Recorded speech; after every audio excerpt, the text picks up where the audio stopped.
Boa noite, muito obrigado. Sejam todos muitíssimo bem-vindos a mais uma reunião de estudo e prática da meditação Shinsokan. Nessa segunda-feira, onde poderemos estudar e aprofundar um pouco mais essa temática e hoje com um tema muito importante mesmo. E para nós iniciarmos, faremos oração constante no livro Sutra Sagrada, a Verdade e Orações, volume 1, de autoria do professor Masaharu Taniguchi. A oração que nós vamos fazer hoje consta na página 93, lembrando que o meu livro é a 37ª impressão e o nome da oração é Oração para Negar o Mal. Quem tiver o livro em casa pode acompanhar a leitura, quem não tiver ou quem quiser pode também assumir a posição de oração, uma posição confortável, e vamos visualizar, sentir profundamente as palavras desta oração. Vamos lá então? Oração para negar o mal. Neste momento, compreendi que minha imagem verdadeira é filha de Deus. Compreendi também que a imagem verdadeira deste mundo é o reino de Deus. Se enxergo algum aspecto imperfeito, isso não passa de miragem. A imperfeição não existe. O mal não existe originariamente. É verdade que o pensamento é força motriz e que aparece o bem quando se pensa no bem e surge o mal quando nele se pensa. Isto é lei da mente. Porém, mesmo que surjam coisas más por se pensar nelas, elas não são existências verdadeiras. Elas se manifestam segundo a lei mental da manifestação da miragem. Coisas e fatos maus não são existências verdadeiras. São inexistentes e apenas parecem existir. São como as imagens cinematográficas. Mesmo que a personagem de um filme pareça morta, o ator continua vivo e sadio. De modo análogo, por mais que você pareça doentio e por mais que este mundo pareça imperfeito, essas imperfeições não existem de verdade e você continua sadio e vigoroso no mundo perfeito e harmonioso. Não se deve pensar que os pensamentos negativos possuam força para criar coisas negativas. Eles apenas mostram a miragem de coisas negativas. A isso se refere a Sutra do Lótus, com as seguintes palavras: mesmo quando chega o fim do ciclo e a humanidade parece destruída pelo fogo, a minha terra permanece tranquila, a minha terra pura não está destruída. Mas a multidão pensa que ela está queimada e repleta de terrores e sofrimentos. Embora se assista à cena trágica do mundo sendo destruído pelo fogo, isso é inexistente, é mera miragem. Somente o mundo sereno da imagem verdadeira existe verdadeiramente. Os bons pensamentos possuem força ativa porque estão enraizados no mundo da imagem verdadeira. Mas os pensamentos maus não possuem força ativa para criar coisas más. Ou melhor, os próprios maus pensamentos são nada, não são existências verdadeiras. É óbvio que os maus pensamentos, não sendo reais, são incapazes de criar males reais. Quando sonhamos com acontecimentos maus, ao despertarmos, percebemos que não existem tais acontecimentos, e tampouco a mente que sonhava. Da mesma forma, quando despertamos para a verdade, percebemos que não existem pensamentos maus, nem coisas produzidas por maus pensamentos. Neste momento, compreendi que maus pensamentos e coisas más não passam de sonho, de fenômenos ilusórios.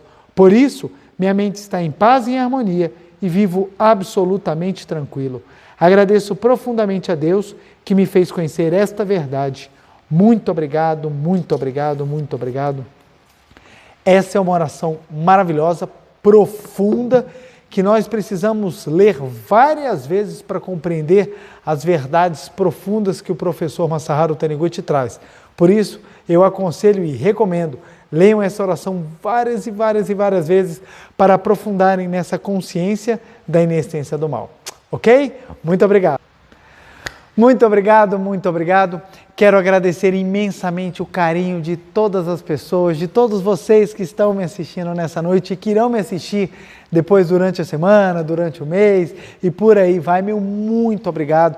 Fico muito feliz de poder adentrar nos seus lares, nos seus respectivos aparelhos tecnológicos e compartilhar um pouquinho mais esse ensinamento tão profundo, esse ensinamento tão maravilhoso que é o da Seichonoen. Então, meu muito obrigado pelo carinho, pela oportunidade. Vamos juntos hoje a aprofundar num tema religioso e espiritual muito importante e que faz toda a diferença na nossa caminhada. É interessante que basicamente todos os temas fazem diferença, ou todos os temas são muito importantes, por óbvio, né?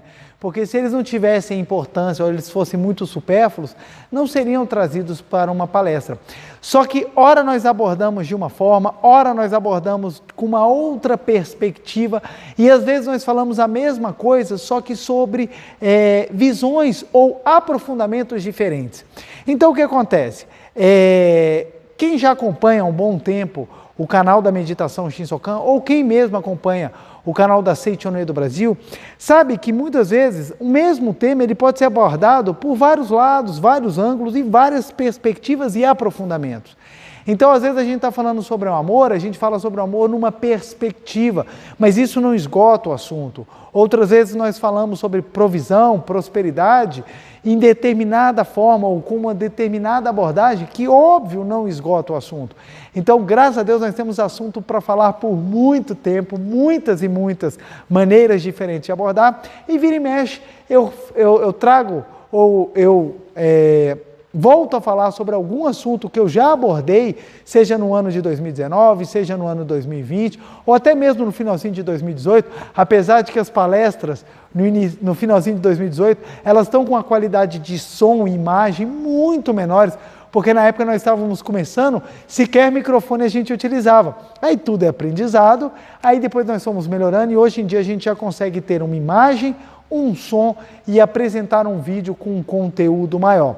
E é interessante que uma das finalidades desse vídeo é trazer conhecimentos e aprofundamentos. Então, por isso, o vídeo ele não sofre muitas edições, é uma edição muito simples, então as falas elas não são cortadas, do jeito que eu vou falando, do jeito que vem a inspiração, eu vou trabalhando.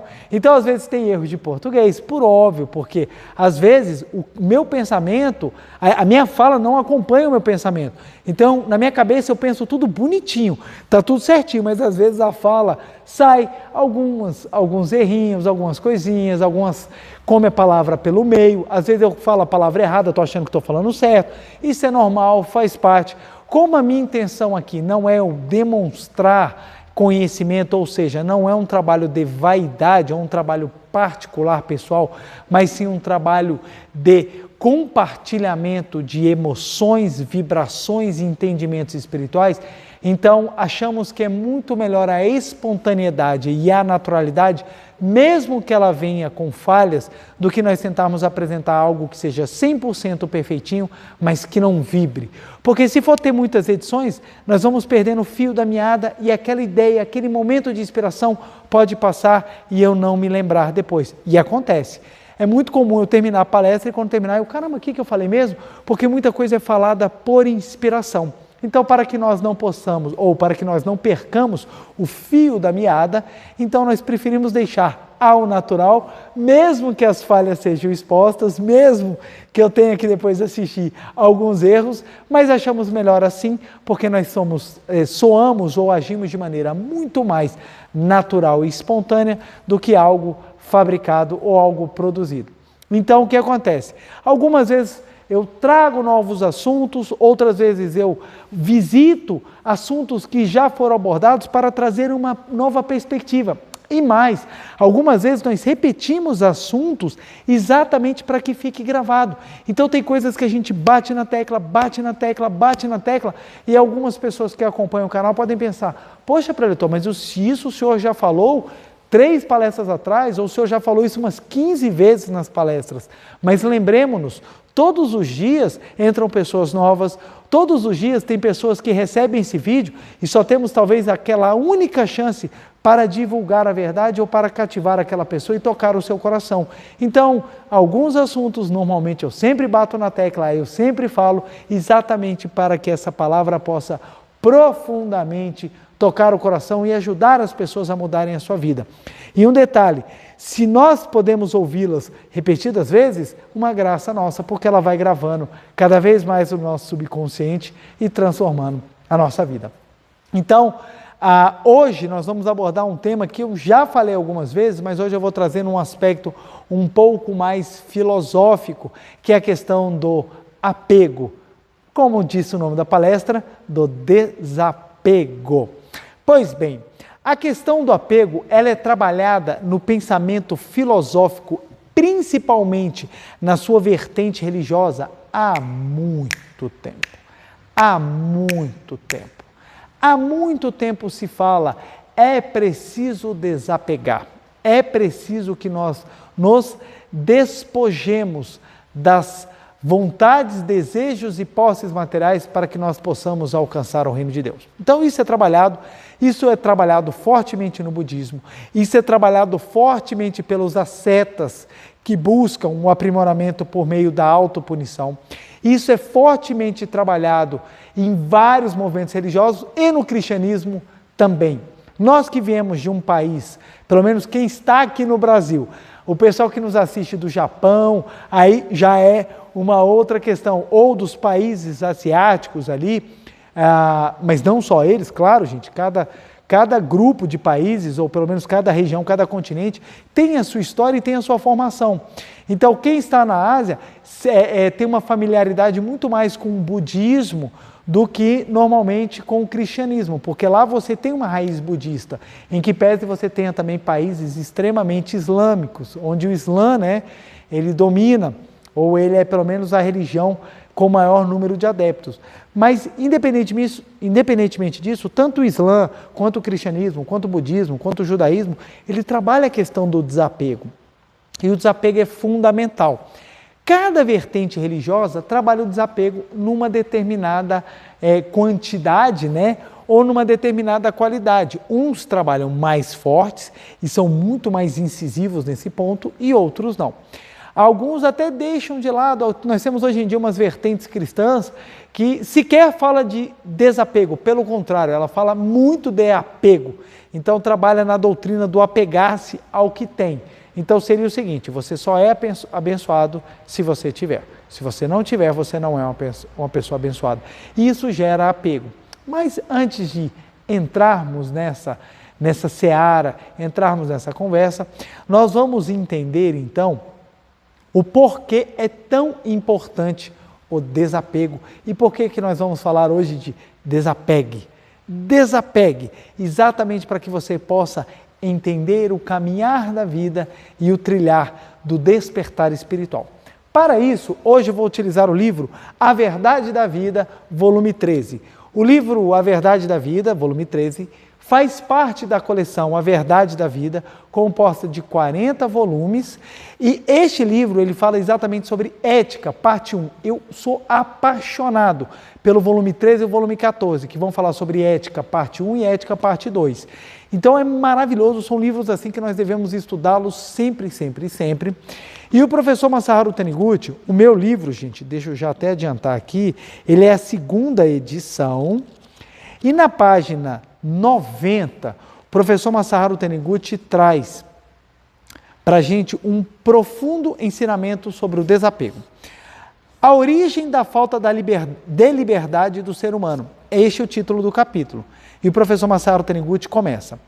Quando o ser humano começa a se apegar, por pouco que seja, aos aspectos materiais, ele tolhe com a sua própria mente a liberdade que lhe é inerente e passa a sofrer a falta de liberdade.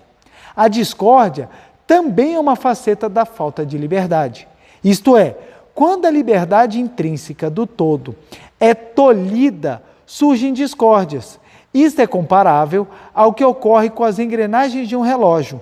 Se não ocorrer nenhum impedimento no movimento do mecanismo do relógio, não acontecerá das engrenagens se chocarem entre si. Mas se ocorrer algum impedimento, as engrenagens não poderão se mover harmonicamente. atritam-se e o relógio para.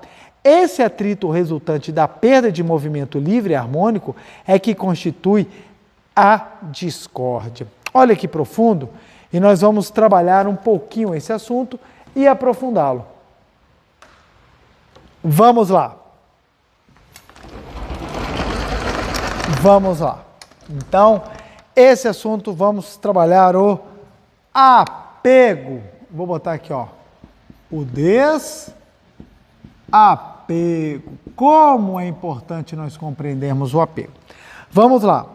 Eu vou fazer uma análise bem superficial, gente. Eu digo superficial porque não dá tempo, nós não temos condição aqui de fazermos um estudo religioso comparativo, trazendo todos os aspectos da forma como o apego foi abordado ou tem sido abordado no decorrer da história. Mas nós podemos basicamente passar alguns pontos em comum. Desde a antiguidade, já se trabalha ou se busca com o crescimento espiritual, nós podemos botar o aprimoramento, nós podemos e nós podemos trabalhar a iluminação como, digamos sinônimos, não, decorrência do desapego. Então, a pessoa que desapegava, a pessoa que tinha capacidade de desapegar, muito obrigado, Gustavo. Deixa eu te passar aqui. Pronto, muito obrigado. Aqui é igualzinho equipe de Fórmula 1, a gente troca aqui na hora. Muito obrigado, Gustavo. Esse anjo de luz aqui que nos acompanha toda segunda-feira. Então, o que acontece? O desapego, a pessoa que manifestava desapego, ela era uma pessoa tida com alto crescimento, alto aprimoramento e grande iluminação. Hoje em dia a gente ainda tem essa visão, mas um pouco diminuída, em razão do materialismo. Hoje em dia uma pessoa que desapega dos bens materiais, muitas pessoas falam, ela é louca, ela é assim e tal, mas nas comunidades profundamente religiosas isso é tido como uma grande virtude. Olha que interessante. Há 2.500 anos atrás, havia um príncipe chamado Siddhartha. Siddhartha era um príncipe que, na busca pelo conhecimento ele queria entender o porquê que nós nascíamos, adoecíamos, envelhecíamos e morríamos.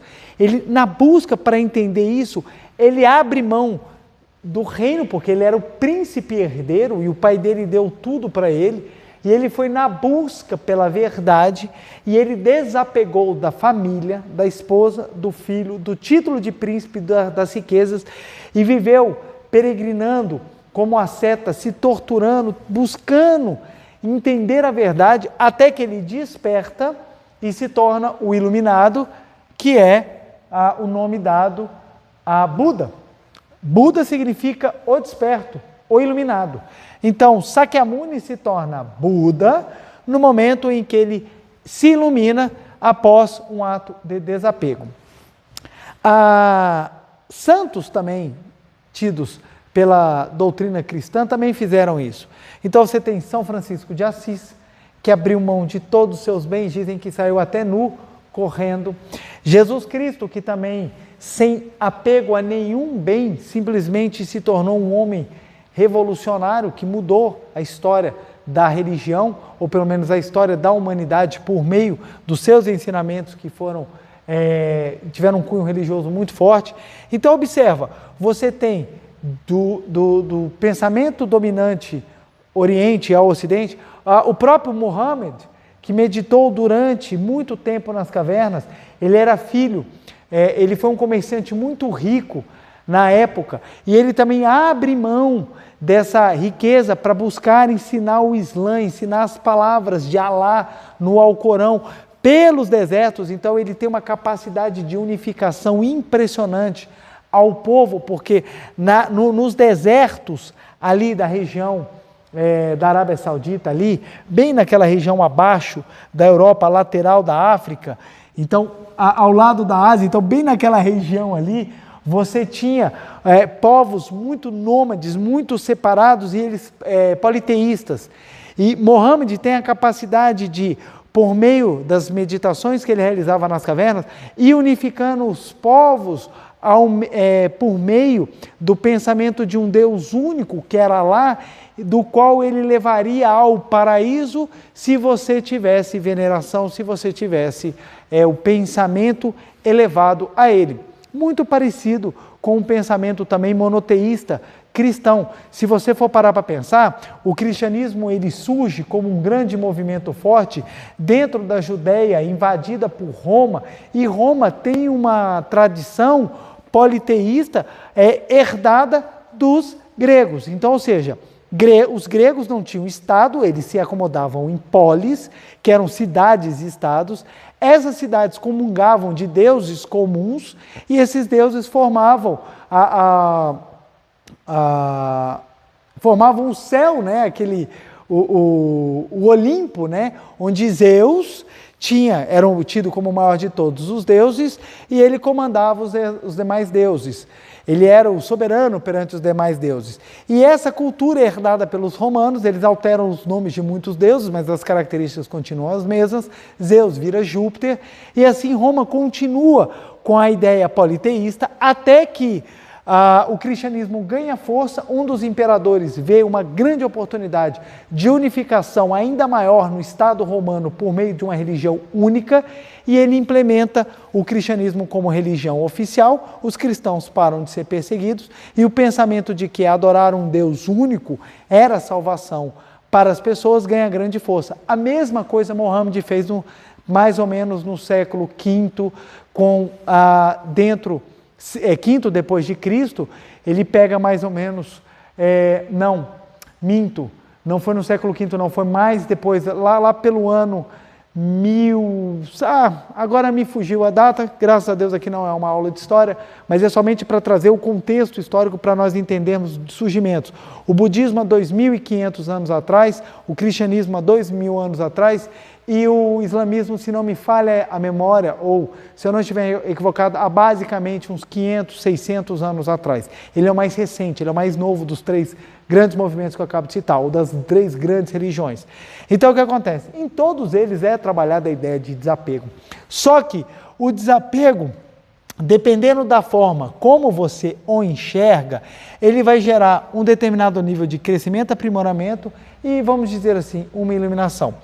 Então quer dizer que um é melhor que o outro? Não. Tanto no cristianismo, quanto no islamismo, quanto no budismo, você tem níveis de percepção. Ou seja, você vão ter maneiras ou líderes que vão abordar de uma determinada forma. E isso gera, por óbvio, uma maneira de interpretar e uma maneira de se viver.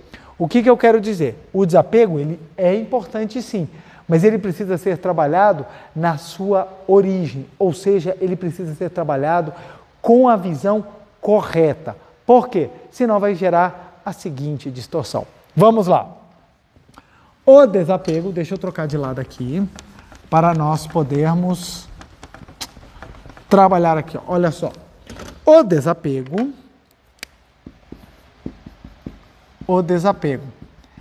ele pode ser trabalhado no seu aspecto desapego aos prazeres,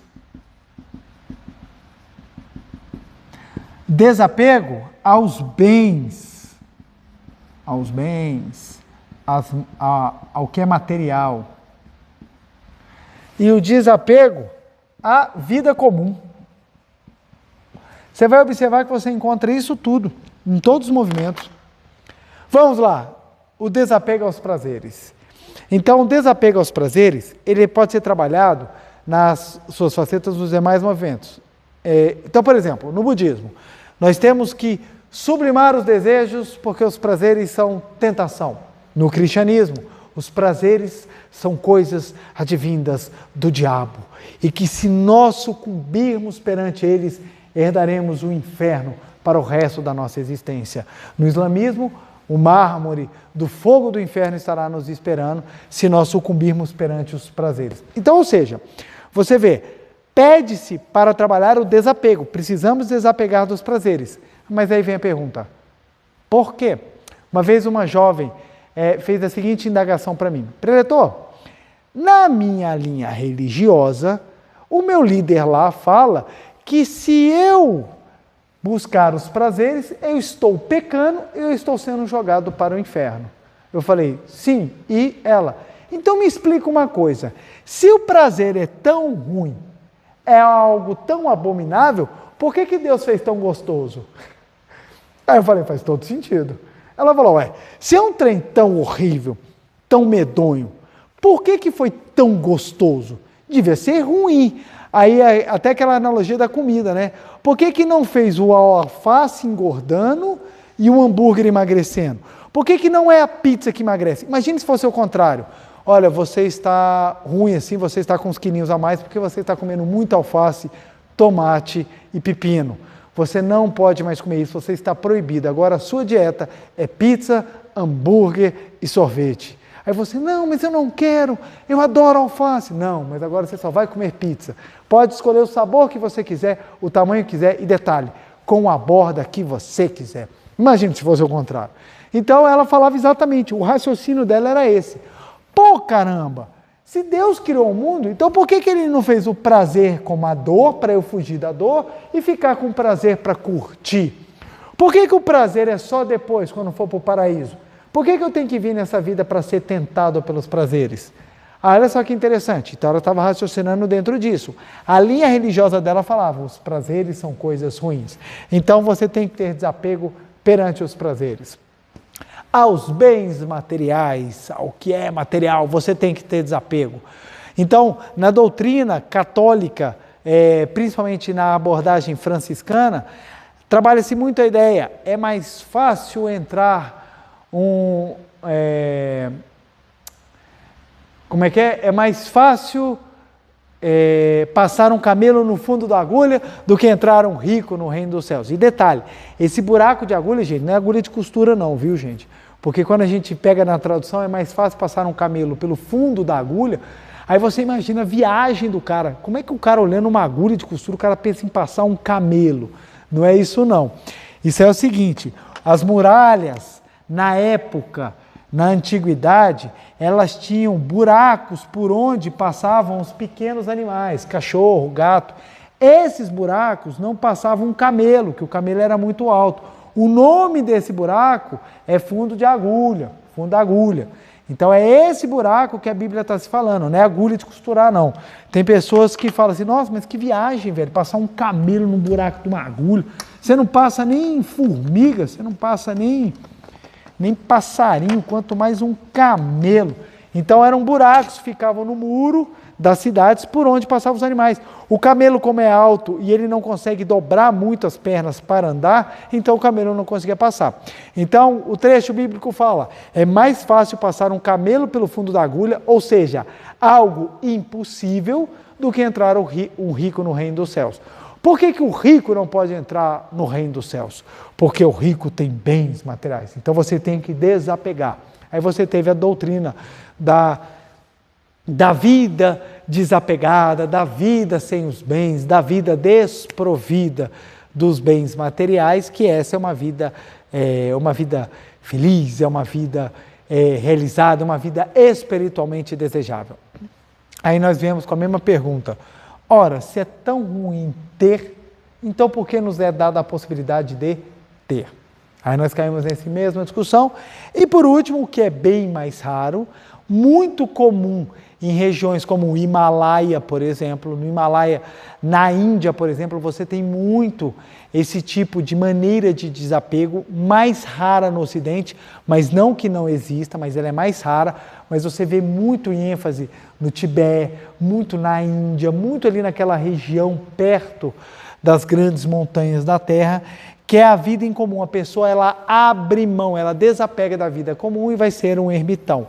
Ela vai viver ou ela vai entrar num mosteiro ou no monastério e lá abdicar totalmente de uma vida comum para levar uma vida desapegada. Então é uma vida fora da curva normal da humanidade. Então você é uma pessoa completamente diferente. Então o que acontece? Isso tudo são manifestações do desapego. São manifestações de desapego. Então, quando a gente fala, temos que desapegar, aí as pessoas já ficam até com medo. E lá vem.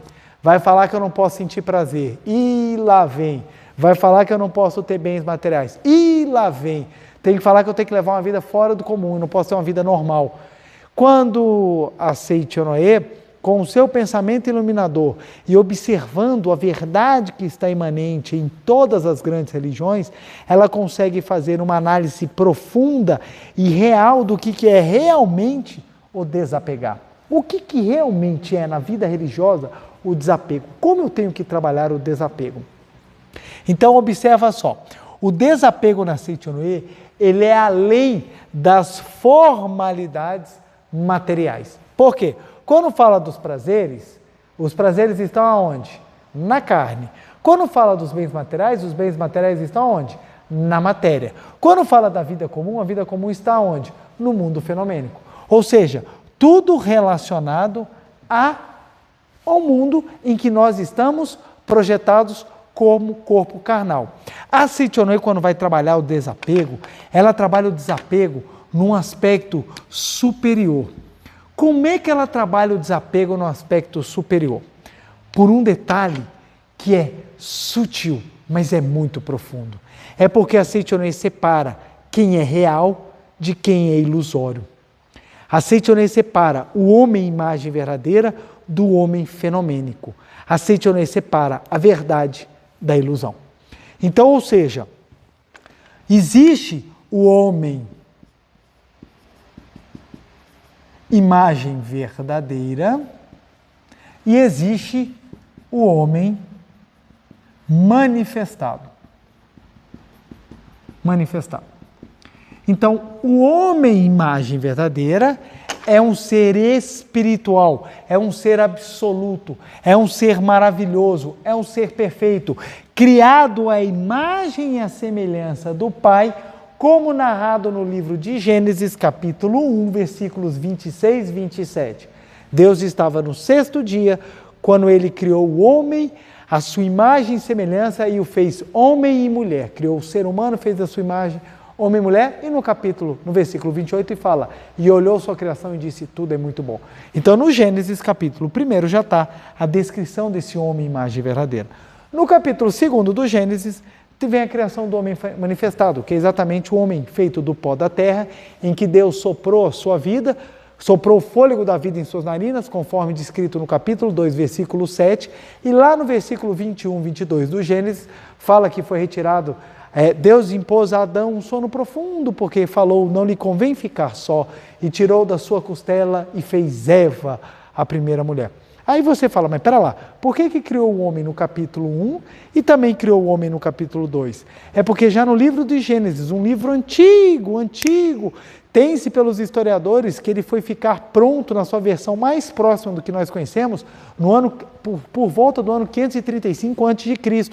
Então olha só, um livro tão antigo, ele já traz no seu capítulo 1 e capítulo 2, duas descrições diversas sobre a criação do homem. Por quê? No capítulo 1 ele está falando do homem imagem verdadeira. No capítulo 2 ele está falando sobre o homem manifestado, que é feito do pó da terra e soprou a fôlego da vida em suas narinas. Então, ou seja, quando nós compreendemos o homem imagem verdadeira e o homem manifestado, a gente começa a entender o porquê que o desapego tem que ser trabalhado. Olha que interessante. Vamos aprofundar. De acordo com a Seichonoye, quem é o homem real? Real com R maiúsculo. Deixa eu botar aqui para entender. Porque a gente fala muito em existe, não existe, real e irreal. Ó, com a caneta verde, se alguém não estiver enxergando, reconcilia-te com todas as coisas do céu e da terra. Acho que aqui dá para ver. Real com R maiúsculo. O que é real? O que é real? Real não é o que é perceptível aos sentidos. Real é aquilo que transcende tempo e espaço. Aquilo que é infinito, que é perfeito. Isso é real. Portanto, só pode ser real aquilo que contém as naturezas ou aquilo que contém as características divinas. Porque Deus é perfeito, absoluto, é puro amor, é a mais sublime felicidade. E ele só pode ser isso se ele for absolutamente o todo de tudo. Ou seja, por Deus ser infinito, é que ele é perfeito. Logo, só é realidade o que vem de Deus. Por isso que a Seitonoi afirma, só existe Deus e o que vem de Deus. Porque só isso é real. Só isso é real. Todavia, quando essa realidade infinita vai passar pela lente mental para se tornar finita, ela sofre limitações. Toda vez que a infinitude sofre limitações, ela deixa de ser perfeita e passa a ser imperfeita. Ou seja, o homem manifestado, ele é irreal. Irreal. Preletor, mas não estou entendendo. O homem fenomênico, ele é irreal porque ele não é infinito, ele não é perfeito e ele não é imortal. Ele não é o puro amor. O homem manifestado, o homem carnal, ele é irreal. Então quem é real? O homem espiritual, o homem imagem verdadeira. Então, ou seja, o homem imagem verdadeira está dentro de nós e ele utiliza o corpo carnal como expressão na tela de tempo e espaço do mundo fenomênico. Ou seja, o homem manifestado ele é irreal. Logo, tudo o que você sente, tudo o que você enxerga, tudo o que você acha que você está vendo no mundo das formas é irreal, porque é algo manifestado. Então, a Seitonoi afirma, o homem carnal não existe porque ele é irreal. Por que ele é irreal? Porque ele não é infinitude de Deus. Então, ou seja, nós estamos em um sonho acreditando que o sonho é real.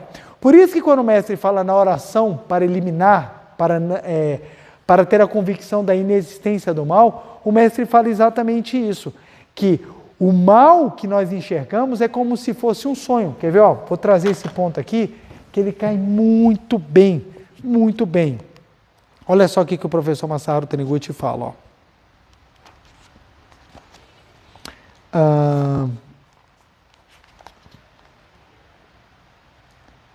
Mesmo quando chega o fim do ciclo e a humanidade parece destruída pelo fogo, a minha terra permanece tranquila. Página 93. A minha terra pura não está destruída, mas a multidão pensa que ela está queimada e repleta de terrores e sofrimentos. Embora se assista à cena trágica do mundo sendo destruído pelo fogo, isso é inexistente. Aí você fala, pera lá, mas como assim? Está pegando fogo o mundo, está pegando fogo o mundo. Por que é inexistente? Porque quem é que está pegando fogo? O mundo manifestado. O mundo manifestado, ele é perfeito e eterno? Não. Logo, ele é irreal. Então, é mera miragem. Somente o mundo sereno da imagem verdadeira existe. Por que somente o mundo sereno da imagem verdadeira existe? Porque ele é o único que é eterno, ele é o único que é absoluto, ele é o único que é infinito, ele é o único que é perfeito. Como ele é perfeito, ele não perece. Presta bem atenção. Como o mundo da imagem verdadeira ele é perfeito, ele não perece. Logo, se ele não perece, ele é eterno. Se ele é eterno, ele não sofre limitação. Então, quando você entende isso, você fala, pera lá então, o mundo de Deus, ele continua criado perfeito? Sim! O mundo de Deus continua criado perfeito. E aonde ele está? Em verdade eu vos digo, o reino de Deus está no meio, está dentro de vós. É isso, o grande aprofundamento que Jesus Cristo nos trouxe. Em verdade vos digo, o reino de Deus está dentro de vós. Então, ou seja, o reino absoluto, perfeito, real de Deus está no nosso interior. E o exterior é apenas miragem. Aí, olha só. Quando sonhamos com acontecimentos maus, ao despertarmos, percebemos que não existem tais acontecimentos e tampouco a mente que sonhava. Da mesma forma, quando despertamos para a verdade, percebemos que não existem pensamentos maus, nem coisas produzidas por maus pensamentos. Então, é isso que está querendo dizer essa profunda oração. Então, presta bem atenção. Nós temos o homem imagem verdadeira, que é espiritual, perfeito, maravilhoso, e o homem manifestado.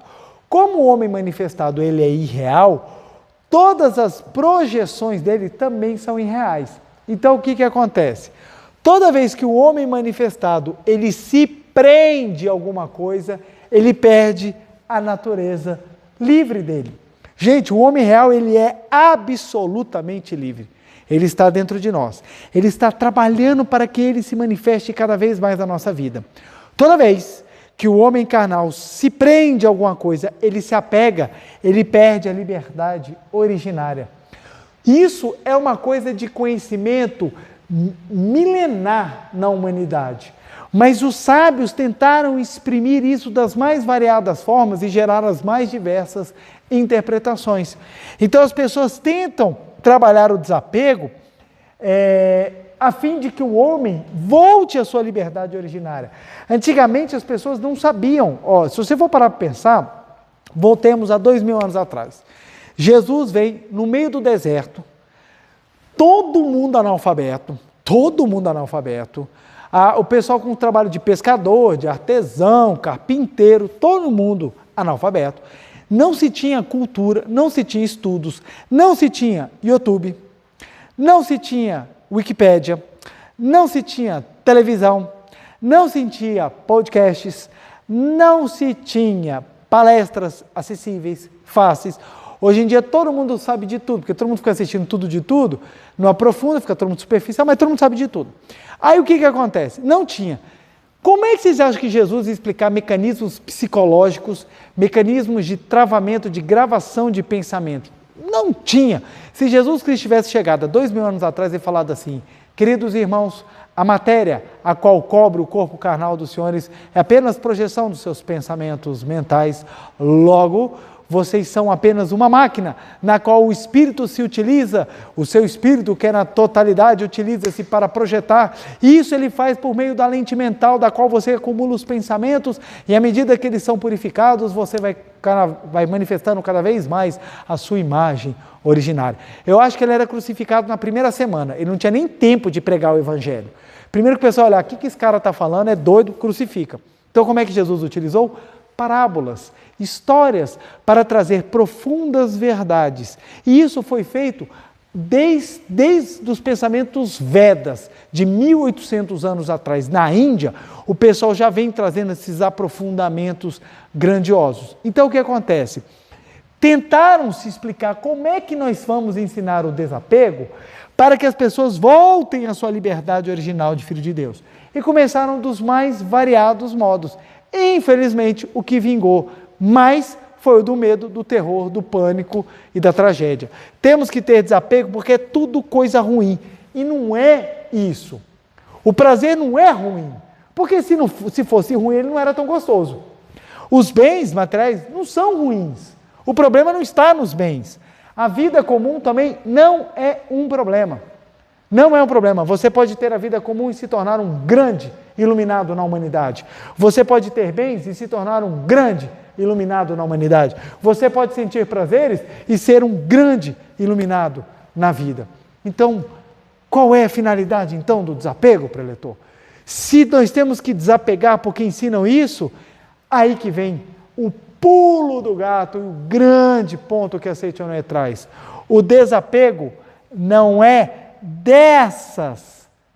desses fatores em si. O desapego é da matéria. Mas, preletor, se eu desapegar da matéria, eu desapego disso. Muda. Olha só que interessante. O desapego é da matéria.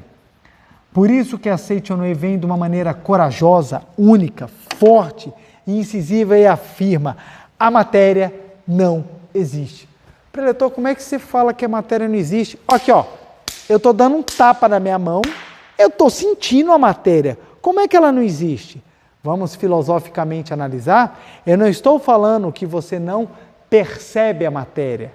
Eu estou falando que a matéria não é real porque ela não é eterna. Ela não é infinita. Ela não é perfeita. A matéria é simplesmente uma condensação de ondas mentais que são perceptíveis aos sentidos, mas não é realidade. Então, quando a gente fala que a matéria não existe, a gente não está falando que a matéria não é perceptível. A gente está falando que a matéria não tem essência da totalidade, ou seja, a matéria não é real, com R maiúsculo, ou seja, a matéria não é o seu eu espiritual.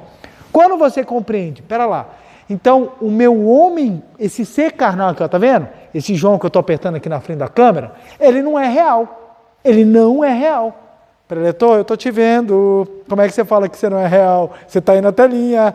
Eu não sou real, porque esse João carnal é uma projeção que nasceu numa determinada data, irá falecer numa outra data.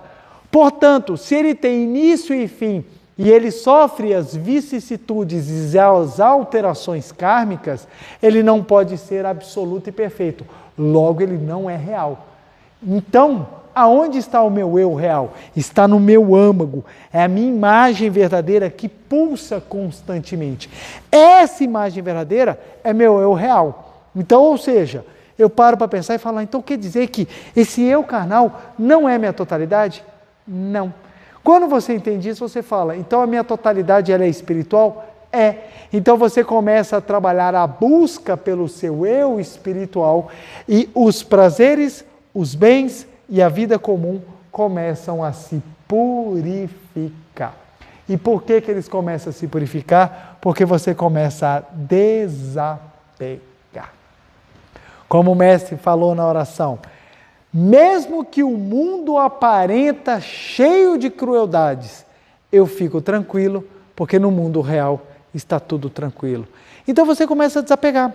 Por que as pessoas brigam? Por que as pessoas sofrem? Por que as pessoas adoecem? Porque elas se apegam. E por que elas se apegam? Porque elas acreditam que a matéria existe. E por acreditarem que a matéria existe, eu preciso acumular matéria, eu preciso ter prazeres e eu preciso fugir da vida comum, porque é a única maneira de eu ser feliz. Mas se nós formos colocados dentro deste mundo, com esses mecanismos, não teríamos como levar uma vida com eles sem que a gente sofra? Tem, desde que você tome consciência de quem você é.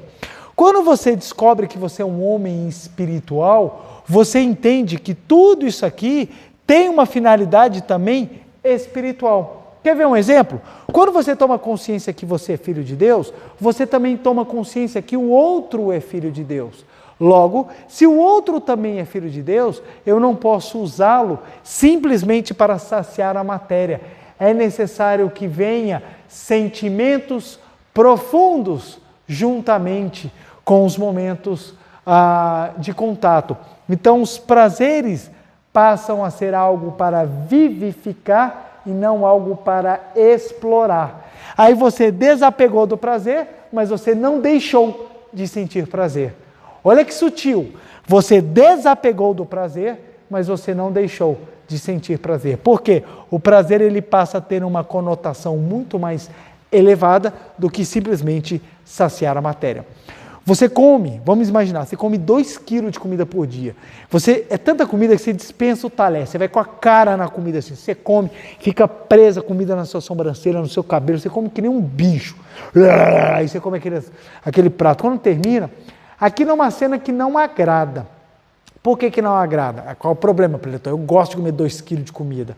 O problema é que quando você sacia demais a matéria, algo dentro de você e das pessoas fala assim, isso não está muito correto, a pessoa perde controle. Chega ao ponto que o corpo ele se deforma, porque é um total descontrole dos prazeres. E por que isso incomoda?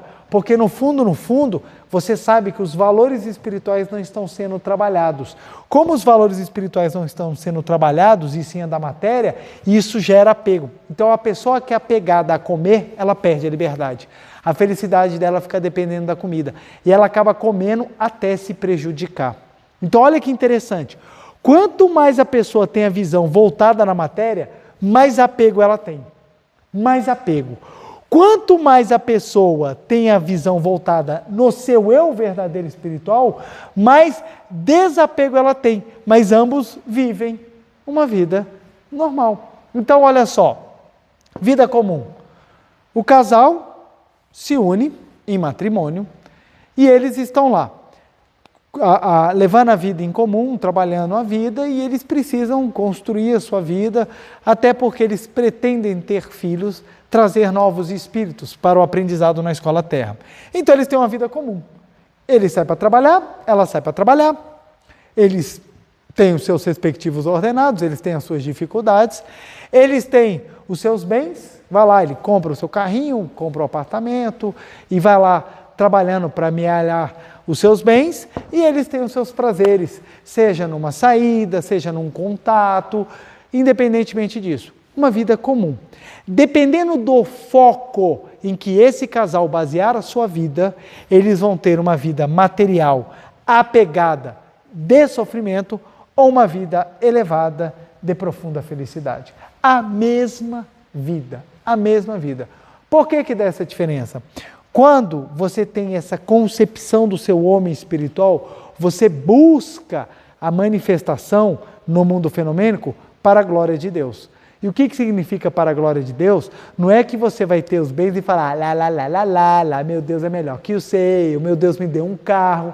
Aí você bota adesivo assim, presente de Deus. Como se todos os outros carros não tivessem sido presente de Deus. Ora, você recebeu a provisão para quê?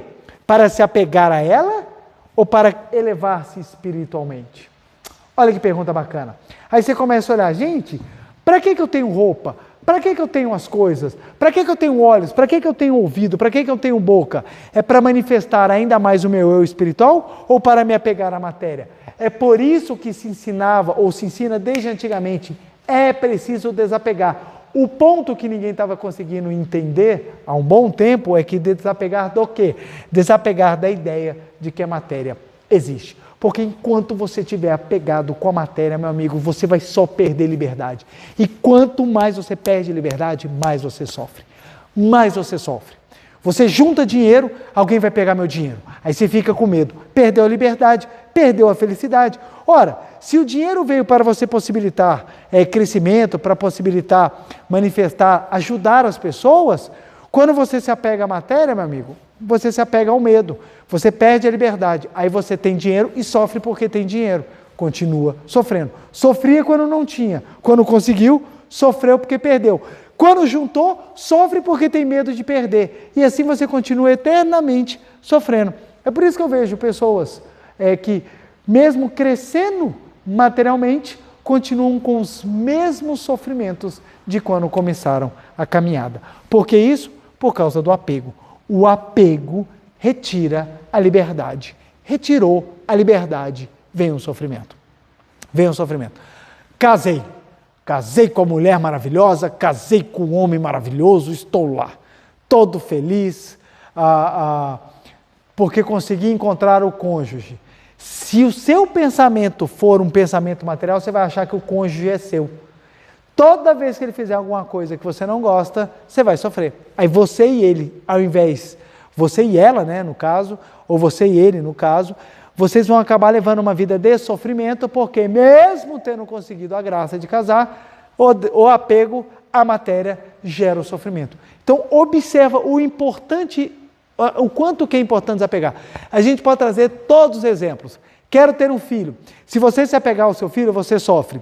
Quero ter um sucesso. Nossa Senhora, eu quero ter uma vida profissional, eu quero ser isso, eu quero ter status, eu quero tal.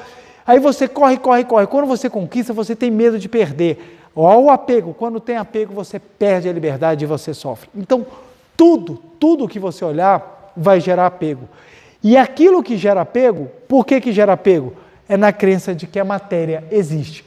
Quando você toma consciência de que a matéria é apenas passageira, o que é manifestado é apenas um curto filme, e você toma consciência da realidade sublime de Deus, você consegue desapegar mesmo vivendo. Então a Seichoné não fala, não condena os prazeres, pelo contrário, os prazeres são para serem vividos, mas vividos com sabedoria. Seichoné não fala para você abrir mão dos seus bens materiais. Se você tem, maravilha, ajude, construa, mude o mundo. A Seichoné não fala que você tem que abandonar a vida comum. Ela fala, dentro da vida comum é que você tem que fazer o paraíso. É por isso que os líderes da Seichoné levam uma vida comum. Eu levo uma vida como qualquer pessoa. Eu acordo todos os dias, todos os dias eu tenho que tomar o meu café da manhã, todos os dias eu tenho que ir para aquela rotina diária, corre com o menino, dá banho menino, pega material, corre para levar para não sei aonde, volta, almoça, às vezes aquele almoço que você enfia o prato, bota a cabeça para cima e embaixo, é o tempo de jogar comida, que você sai correndo, vai para o trabalho o dia inteiro, chega em casa assim, só a capinha do Batman, lá vem a terceira leva, é coisa, faz dever com o menino, bota o menino para dormir, às vezes toma banho tarde, e aquela correria tem que trabalhar de madrugada, então assim, uma vida comum, e mesmo assim, dá tempo de trabalhar o desapego pela busca da iluminação, pela conscientização da imagem verdadeira. Então presta bem atenção, por que a Setionei tem uma pegada diferente? Porque ela te ensina a desapegar da melhor maneira possível, que é sublimar. Porque quando você sublima, isso tudo se torna bênção, porque promove a felicidade do todo. Olha que interessante. Ter dinheiro é bom ou é ruim? Aí é uma pergunta que todo mundo, eita, Preletor, agora eu não sei, porque o senhor falou que tem que desapegar, dinheiro é matéria, então se eu quiser dinheiro, quer dizer que é ruim? Tudo vai depender, Dinheiro não é bom, nem é ruim, dinheiro é dinheiro, não é bom, nem é ruim, depende da mente de quem o utiliza. Você pode pegar R$100 e pagar por uma pessoa que utiliza da venda do corpo o seu meio de vida. Ou você pode pegar esses R$100 e comprar, de repente, uma cesta básica para dar para uma família que está passando necessidade. Em ambos, o dinheiro teve o seu valor, em ambos, o dinheiro serviu para uma prestação de serviço ou para uma compra de alimentos, em ambos, o dinheiro vai ser utilizado. Mas qual a diferença de um para outro? No primeiro caso, eu estou usurpando a vida da pessoa pelos meus desejos egoísticos de saciar a matéria. No outro, eu estou doando a minha vida, o meu trabalho, em prol da felicidade do outro. O dinheiro é o mesmo, o valor espiritual é completamente diferente. Como é que a gente consegue fazer com que o dinheiro tenha esse valor espiritual? Quando nós desapegamos da matéria. Quando nós agimos com desapego. Mesmo tendo bens, eles se tornam úteis à humanidade.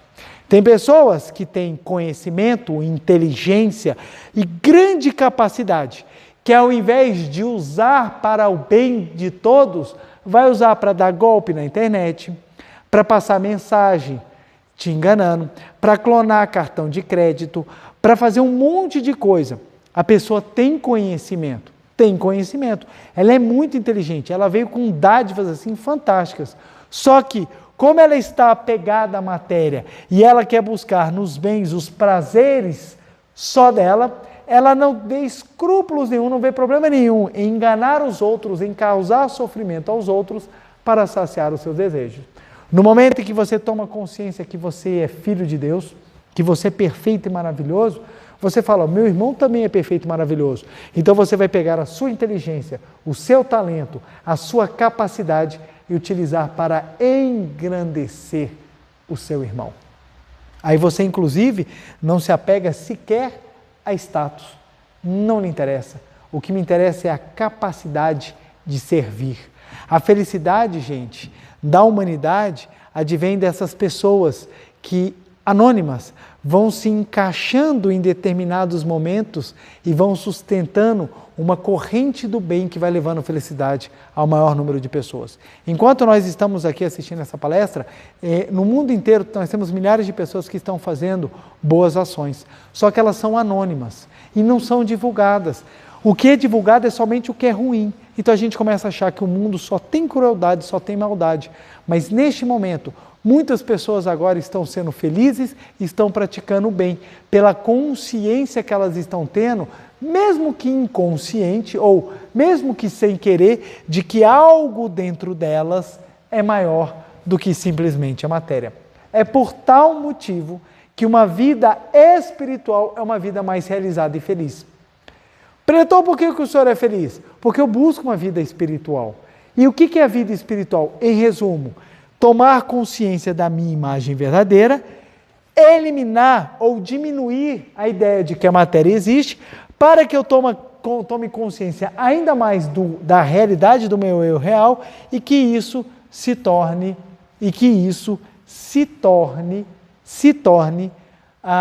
o meio ou os elementos necessários para que eu manifeste o amor de Deus na vida da tela do tempo e espaço. Preletor, o que o senhor está falando está muito profundo, eu já me baguncei. Na hora que o senhor escreveu o real, eu já não estava entendendo nada do que o senhor está falando.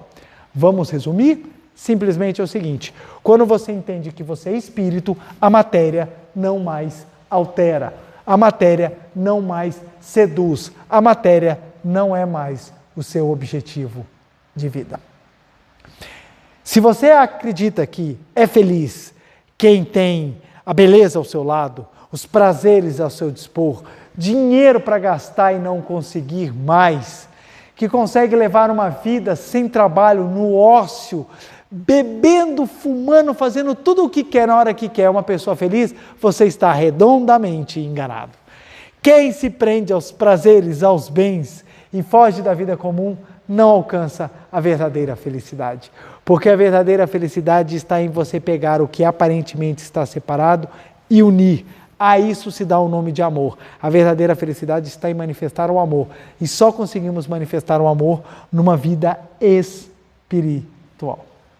E detalhe, uma vida espiritual, volto a dizer, uma vida espiritual não é uma vida sem prazer, sem bens e fora do comum. Não, não é. Só que os prazeres, os bens e o comum ganham um novo brilho. Todos os dias nós acordamos. Pelo menos quem está assistindo nesse momento acordou. Todos os dias. Ou pelo menos acordou e dormiu durante a palestra, mas acordou. Todos os dias nós acordamos. Tem pessoas que acordam e falam: a minha vida é uma desgraça porque eu não tenho bens, eu não tenho nada.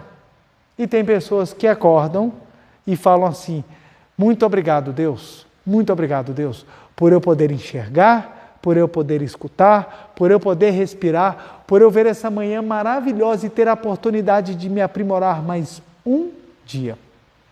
Ambos podem viver no mesmo ambiente. Por que um acha que é desgraçado e outro, você percebe que ele tem uma postura mais feliz? É porque um está apegado aos bens e o outro está focado no seu eu espiritual. Então é por isso que a pessoa, quando trabalha o seu eu espiritual, ela cresce de tamanha forma que ela acaba obtendo a felicidade.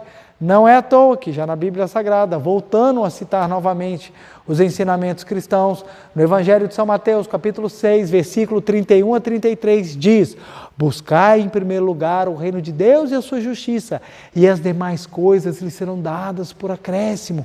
Buscai em primeiro lugar o reino de Deus.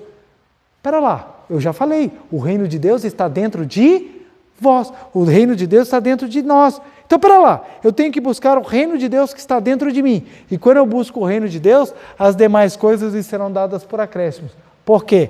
Quando você busca o reino de Deus, a realidade, você deixa de dar força à matéria, você para de ter apego, e o apego lhe causa a falta de liberdade. Quando você desapega, você se torna livre. E quando você se torna livre, a criação fica ao seu dispor.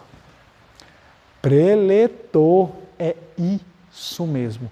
Quanto maior for a sua capacidade de desapegar do seu eu material e focar no seu eu espiritual, mais isso aqui se torna comum na sua vida, porque isso acaba se tornando a própria manifestação da sua liberdade. Então você começa a ter muito mais prazeres. É porque as pessoas, quando falam em prazeres, muitas vezes elas só pensam na luxúria.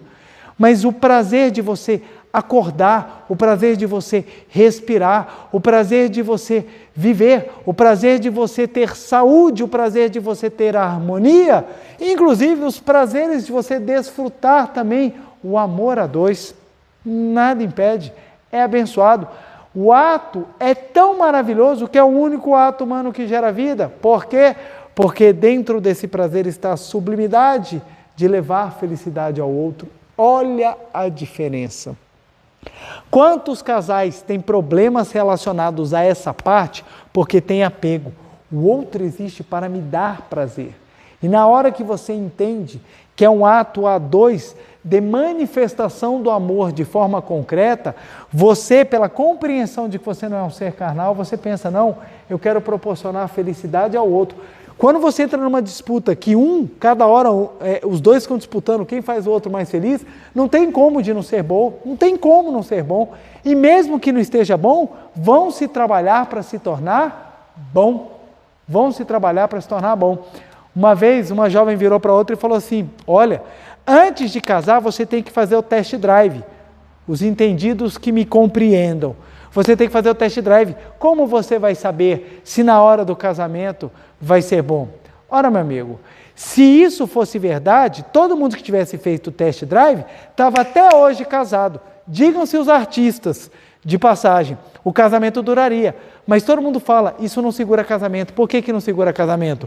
Porque o prazer, baseado na matéria, acaba. A mulher, o cara pode ser a coisa mais linda do mundo. Dá um mês você já está olhando, está comum, está igualzinho a todo mundo na rua. Aí você começa, preciso de novos estímulos. Preciso de novos estímulos. Por quê? Os prazeres baseados na matéria acabam. Gera sofrimento e infalivelmente a pessoa vai colher a dor.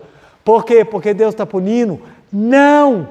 Porque quando você foca no que é irreal, você perde a liberdade. Perdeu a liberdade, vai tudo por água abaixo. Agora, quando o foco do prazer é o espiritual, você constrói.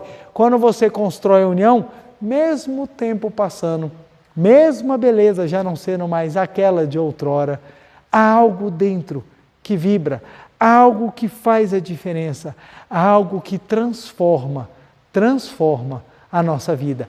E com o passar do tempo, você sente algo que fala assim, puxa, como eu sou feliz. Mesmo passando por situações difíceis, mas você fala, eu sou feliz. Por que isso? É a busca do trabalho espiritual.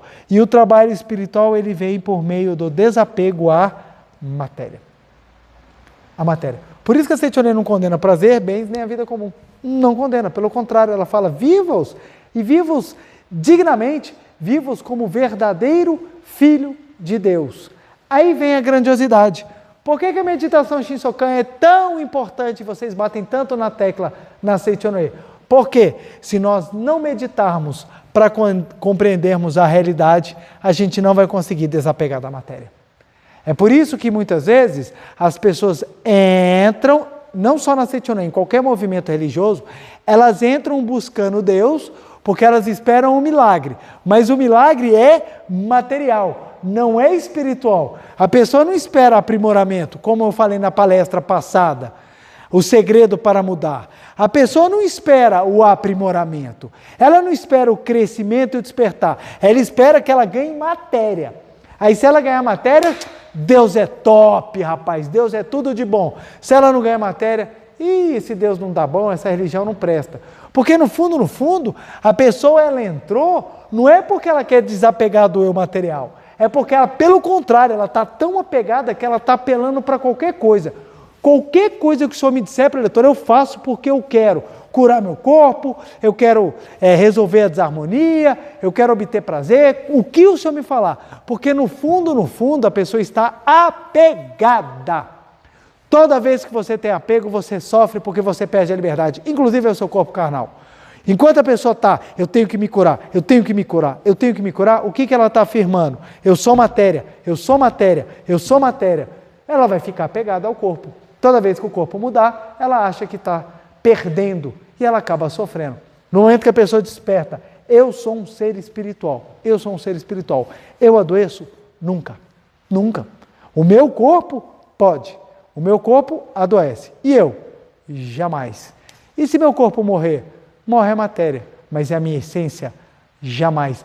Exatamente porque eu desapego do corpo carnal, eu volto a ter a liberdade natural espiritual e essa liberdade, ela vai me trazendo a tranquilidade e a doença acaba sendo debelada. É muito comum pacientes tidos como terminais, quando entregam a sua vida e falam, tudo bem, eu aceito morrer, eles acabam se curando. Mas espera lá, ele está terminal, ele vai morrer, e ele fala assim, não, eu aceito. Aí ele simplesmente, por ele aceitar, ele desapegou do corpo, a pessoa acaba curando.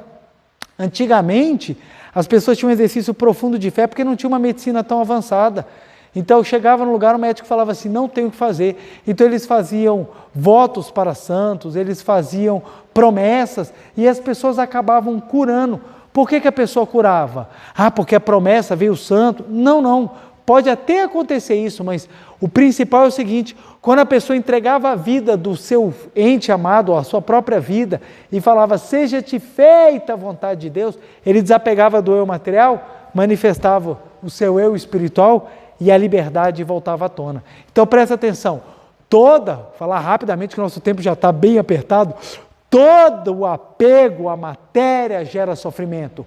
Desapegar é você desapegar da matéria como uma existência real e você focar, centralizar e ir ao encontro da sua natureza divina. Porque quando você assim o faz, a matéria passa a ser súdito e não mais dono. E exatamente por você voltar até a liberdade, a mente age com tranquilidade e todas as boas bênçãos, todas as boas coisas voltam a se manifestar tranquilamente na nossa vida. Então, ou seja, nós temos que ter desapego pela matéria. Nós temos que trabalhar a nossa imagem verdadeira, que quando assim nós fazemos, nós mudamos a nossa vida. Exatamente como eu expliquei, a meditação Shinsokan é uma ferramenta profunda, eficaz e muito útil para que no dia a dia nós tomemos consciência ainda maior da nossa natureza divina e possamos avançar sempre crendo que nós somos um eu divino, um eu eterno, um eu infinito, que Deus está no nosso interior. Ora, se Deus está no meu interior, vou me apegar às coisas materiais, para quê? Vamos vivê-las, vamos utilizá-las e vamos saber soltá-las na hora que é necessário. Quando a gente não tem apego às coisas materiais, a nossa vida se torna muito mais feliz. Detalhe, ter desapego não é ter desprezo. Ter desapego não é ter preguiça ou ter desleixo. Ter desapego é saber que a coisa material está aqui para manifestar a glória de Deus e não para tornar o seu eu material escravo. Ok? Vamos então para a nossa meditação Shinsokan. E se o assunto hoje foi um pouquinho aprofundado, não se preocupe, assista novamente até você compreender qualquer coisa durante as próximas palestras eu vou dissecando um pouquinho mais o assunto para a gente entender. Não fique apegado ao tenho que entender, senão isso trará sofrimento, tá bom? Meu muito obrigado e vamos para a meditação Shinsokan. Uma reverência. Muito obrigado, muito obrigado, muito obrigado. Vamos sentar e assumir a posição de oração para realizarmos agora a nossa meditação Shinsokan. Canto evocativo de Deus. Ó Deus Pai, que dais vida a todos os seres viventes, abençoai-me com o vosso Espírito. Eu vivo não pela minha própria força, mas pela vida de Deus Pai que permeia os céus e a terra. As minhas obras não sou eu quem as realiza, mas a força de Deus Pai que permeia os céus e a terra. Ó Deus, que vos manifestastes através da Seite Noé, para indicar o caminho dos céus e da terra, protegei-me. Deus, muito obrigado. Neste momento, deixo o mundo dos 5 sentidos e entro no mundo da imagem verdadeira. Aqui onde estou é um mundo da imagem verdadeira. É o oceano de infinita sabedoria de Deus, é o oceano de infinita sabedoria de Deus, é o oceano de infinita sabedoria de Deus, é o oceano de infinita sabedoria de Deus, é o oceano de infinito amor de Deus, é o oceano de infinito amor de Deus, é o oceano de infinito amor de Deus, é o oceano de infinito amor de Deus, é o oceano de infinita vida de Deus, é o oceano de infinita vida de Deus, é o oceano de infinita vida de Deus, é o oceano de infinita vida de Deus, é o oceano de infinita provisão de Deus, é o oceano de infinita provisão de Deus, é o oceano de infinita provisão de Deus, é o oceano de infinita provisão de Deus, é o oceano de infinita alegria de Deus, é o oceano de infinita alegria de Deus, é o oceano de infinita alegria de Deus, é o oceano de infinita alegria de Deus, é o oceano de infinita harmonia de Deus, é o oceano de infinita harmonia de Deus, é o oceano de infinita harmonia de Deus, é o oceano de infinita harmonia de Deus. É um mundo da grande harmonia Neste sublime mundo da grande harmonia, eu, como filho de Deus, recebo de Deus a sua infinita força vivificante. A infinita força vivificante de Deus flui para o meu interior, flui, flui, flui.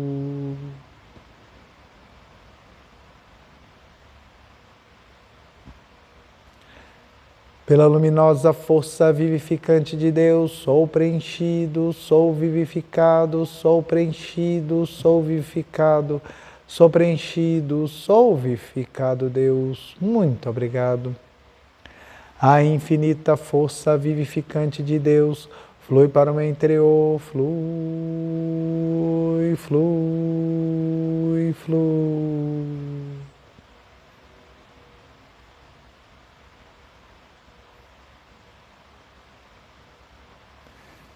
Pela luminosa força vivificante de Deus, sou preenchido, sou vivificado, sou preenchido, sou vivificado, sou preenchido, sou vivificado, Deus. Muito obrigado. Já não sou eu quem vive, é a vida de Deus que aqui está e vive. Já não sou eu quem vive, é a vida de Deus que aqui está e vive. Já não sou eu quem vive, é a vida de Deus que aqui está e vive. Já não sou eu quem vive, é a vida de Deus que aqui está e vive. Já não sou eu quem vive, é a vida de Deus que aqui está e vive. Já não sou eu quem vive, é a vida de Deus que aqui está e vive. É a vida de Deus que aqui está e vive. É a vida de Deus que aqui está e vive. Deus, muito obrigado, muito obrigado. Vamos visualizar agora este mundo resplandecente, onde a infinita sabedoria, amor, vida, provisão, alegria e harmonia fluem para o meu interior. Não é um simples ar que eu respiro, mas a própria força vivificante de Deus. Contemplemos.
Deus, muito obrigado, muito obrigado, muito obrigado, muito obrigado, muito obrigado, muito obrigado, muito obrigado, muito obrigado. Oração pela manifestação da imagem verdadeira do Brasil. Neste momento, fluindo o mundo da imagem verdadeira, a infinita sabedoria e infinito amor de Deus. Através dessa infinita força, o Brasil se torna tão perfeito como já o é no mundo da imagem verdadeira. Deus, muito obrigado. Neste momento, fluindo o mundo da imagem verdadeira, a infinita sabedoria e infinito amor de Deus.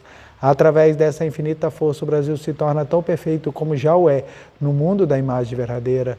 Deus, muito obrigado. Visualizemos a imagem verdadeira do Brasil.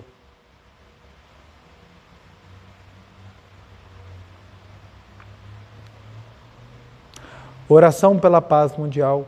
O infinito amor de Deus flui para o meu interior e me resplandece a luz espiritual de amor.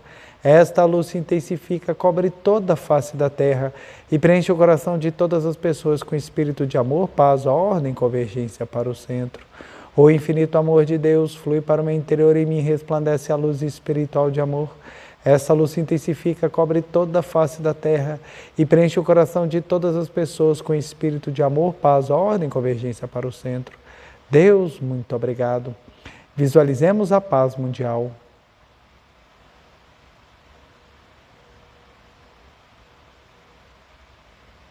Canto da grande harmonia. A harmoniosa vida de Deus ilumina o universo e no mundo reina a paz. A harmoniosa vida de Deus ilumina o universo e no mundo reina a paz. Deus, muito obrigado, muito obrigado. Fim da meditação. Vou fazer aqui a reverência. Uma reverência. Muito obrigado, muito obrigado. Quero agradecer imensamente a participação de cada um dos senhores e das senhoras nessa noite agradabilíssima. Meu muito obrigado. Não deixem de dar o like, compartilhar o vídeo, para que mais e mais ele ganhe destaque. O próprio YouTube faça esse trabalho de divulgação dessa verdade maravilhosa ao maior número de pessoas, ainda mais com um tema tão profundo como foi o de hoje. Nosso dever de casa dessa semana vai ser maravilhoso. Vamos lá. Primeiro, nossa meditação Shinsokan diária, para que nós possamos cada vez mais aprofundar nessa consciência do eu espiritual e possamos deixar de apegar ao eu carnal. Se você sentir dificuldade, se você tem alguma dúvida, não deixe de ler os livros. Você pode pegar o livro Meditação Shinsokan, Ver e Contemplar Deus, de minha autoria, que fala, traz detalhes, traz pontos importantes na leitura para a feitura da meditação Shinsokan, lembrando que não é a única bibliografia. Nós temos o livro A Verdade da Vida, volume 8, explicações detalhadas da meditação Shinsokan. Meditação Shinsokan é maravilhosa, onde também tanto o professor Masaharu Taniguchi quanto o professor Seiichi Taniguchi trazem ensinamentos profundos e maravilhosos sobre a prática da meditação Shinsokan. E caso você queira, lembrando que no nosso canal da meditação Shinsokan do YouTube, nós temos uma playlist com tempos da meditação Shinsokan de 7 até 45 minutos, onde você pode fazer conjuntamente comigo a prática para você se sentir cada vez mais confiante para dar o passo decisivo para começar a fazer sozinho, sozinha e começar a avançar cada vez mais na concretização e no despertar, na concretização do seu crescimento e no despertar para a sua imagem verdadeira. E como a prática número 2, nós vamos repetir a palavra, uma frase.